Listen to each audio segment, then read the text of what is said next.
Greetings everybody, my name is Tommy the Keyblade Master and welcome to my channel. Well, today Microsoft rolls out a new update that allows backwards compatibility onto the Xbox One. That means we get to play some of our 360 games. However, this is not perfect backwards compatibility. What this does is games that we've already downloaded from the Xbox 360 that are eligible automatically appear in our queue. If we own these games on a disc and we pop it in, the Xbox One has to go online and pull down a ROM off the internet of that game in order for us to play it.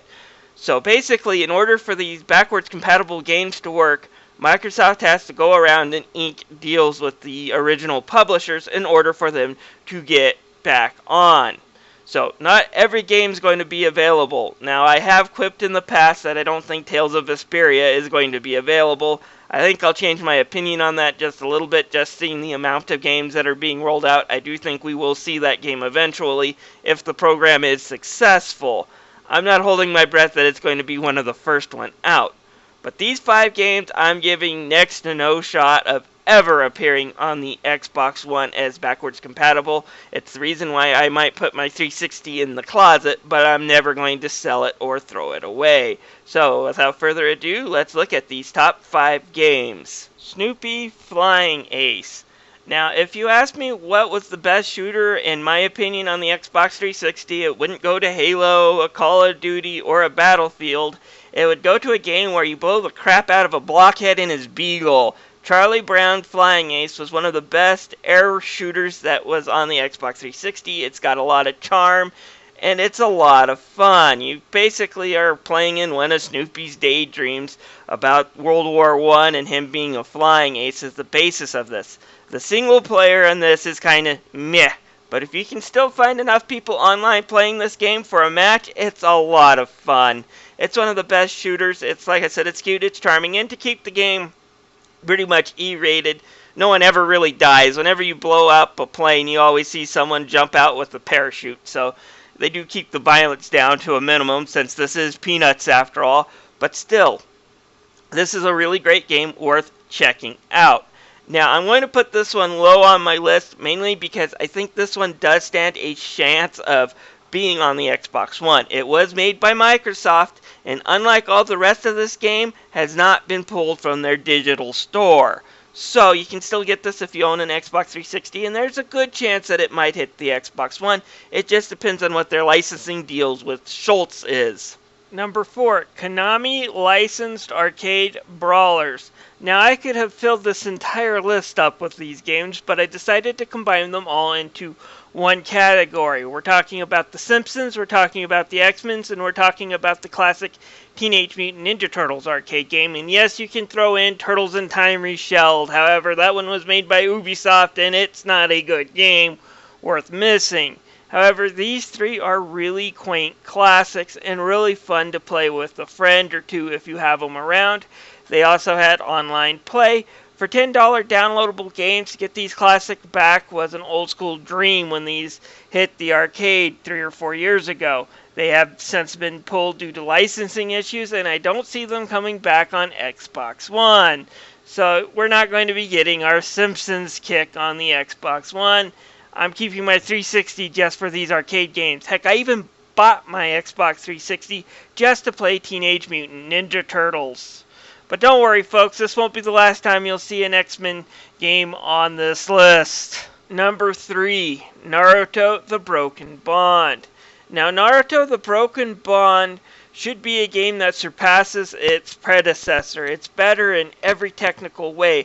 They really cleaned up the fighting, it had better graphics and more open area.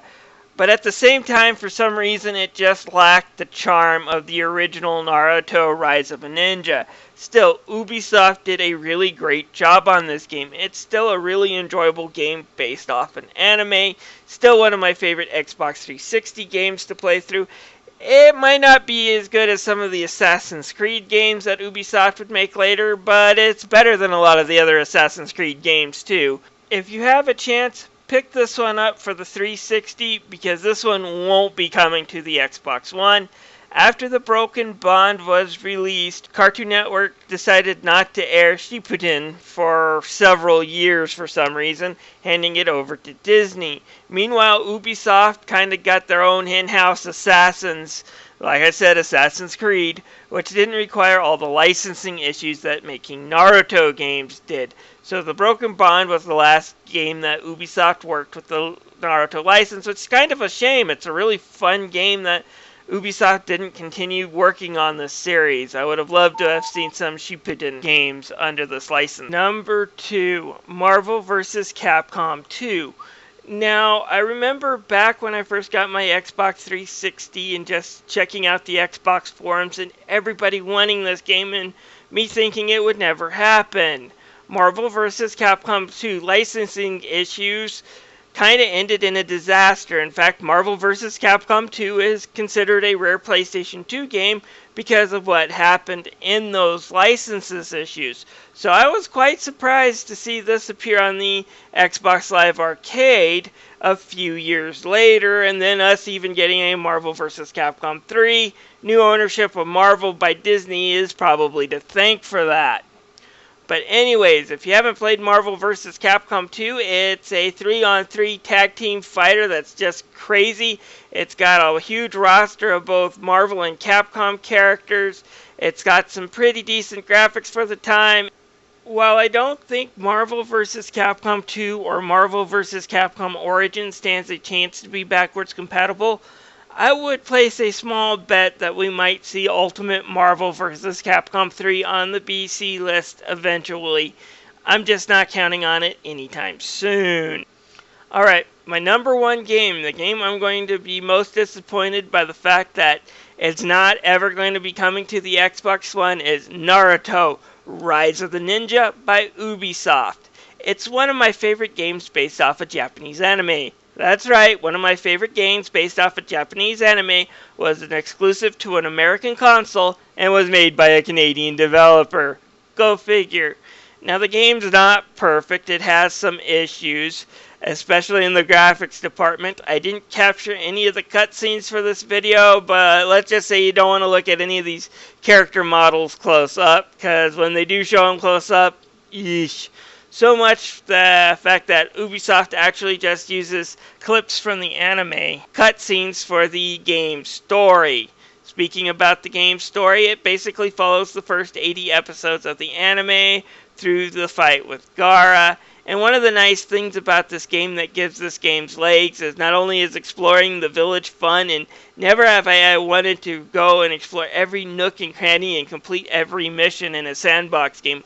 I rarely want to do that. This and Red Dead Redemption is like the only 2 games where I went and made sure I explored and did every mission. It's just that fun of a game. I said exploring the village is a blast, and one of the nice things that you do is, as you explore the village and do side missions, Naruto's reputation grows. If you're unfamiliar with the anime, it starts off with Naruto, who's this kind of clumsy knucklehead ninja who's a complete outcast in the village. In fact, most of the village kind of wants him dead for something that's not his fault, but he's still blamed for.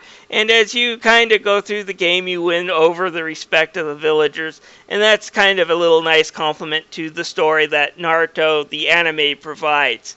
This is a really great game. Check it out on the Xbox 360. It's not on the digital marketplace, but it is available on disc, so go out and find it if you own an Xbox 360. You're not going to be able to play this on the Xbox One. I just don't see Microsoft and Ubisoft reaching out to the Japanese copyright owners of Naruto and getting this for backwards compatibility. I just don't. Anyways, that is my list. If you have any comments or ideas of other games that won't be coming to the backwards compatibility list that you miss, leave them down below. This is Tommy the Keyblade Master, thanking you for watching and signing out.